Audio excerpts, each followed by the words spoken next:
My name's Adam Layman. I'm the Sniper EFI program manager, and we came out here today to do some testing of our new Sniper Stealth 4500 throttle body.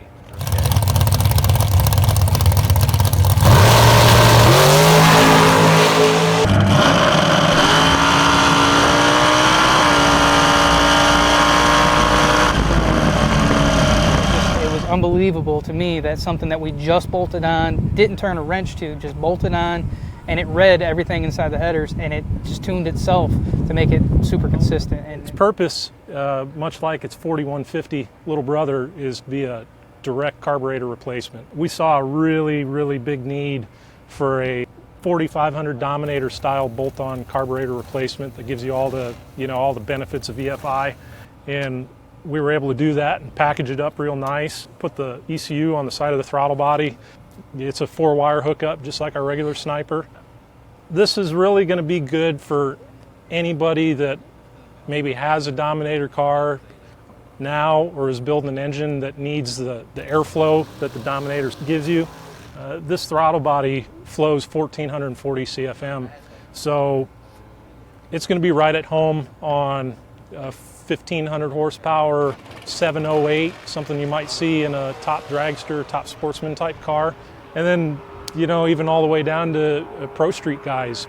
Somebody's got a really killer 540 in his Camaro, something like that, and a 4150 just isn't big enough.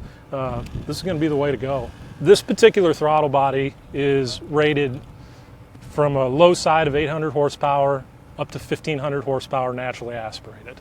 It has 8 injectors in it. They're 100 pounds per hour, so you got 800 pounds per hour of fuel to work with. There's full timing control with this unit. Has a built-in main over rev. It has a 2-step, which is really popular in something like this. Has a launch retard. If you are using it for timing control, you can do a launch retard with this. Control a single stage of nitrous, dry or wet, progressive or non-progressive. We have a boost controller built into it. So if somebody's using this maybe on a turbocharged deal, between the timing control, the boost control, you have lots of flexibility to do what you need to do. 2.5 bar map sensor, 20, 21 PSI.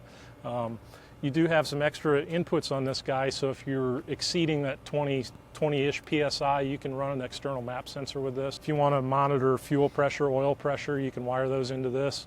The other really cool thing is it's full data logger. So today on this particular dragster we've been testing, we've been doing some throttle stop testing, so we've been able to look at what's happening with the engine while it's on the throttle stop versus off the throttle stop. The only limit is your imagination. So it's pretty good range on this. Basically, if you have something that requires a Dominator carburetor, then you can use this. It's a really slick little deal. Today, we literally bolted the Sniper system on and made a pass, and the car went 105.8 in the 60, 298.6 to the 330, and 462 with a 7 to the 8. Come back around, didn't change anything because we wanted to see what the car was capable of doing. It mirrored itself to the 60-foot 105 with an 8. 330 slowed up 1/1000th of a second, but it returned itself and was within 1/1000 to 330 and 8. It went 462 with a 7 and 462 with a 5. So in 2 passes within 45 minutes, there was no variation in it. And it was unbelievable to me. That's something that we just bolted on, didn't turn a wrench to, just bolted on, and it read everything inside the headers, and it just tuned itself to make it super consistent. And all you had to do was flip a switch and let go of the button.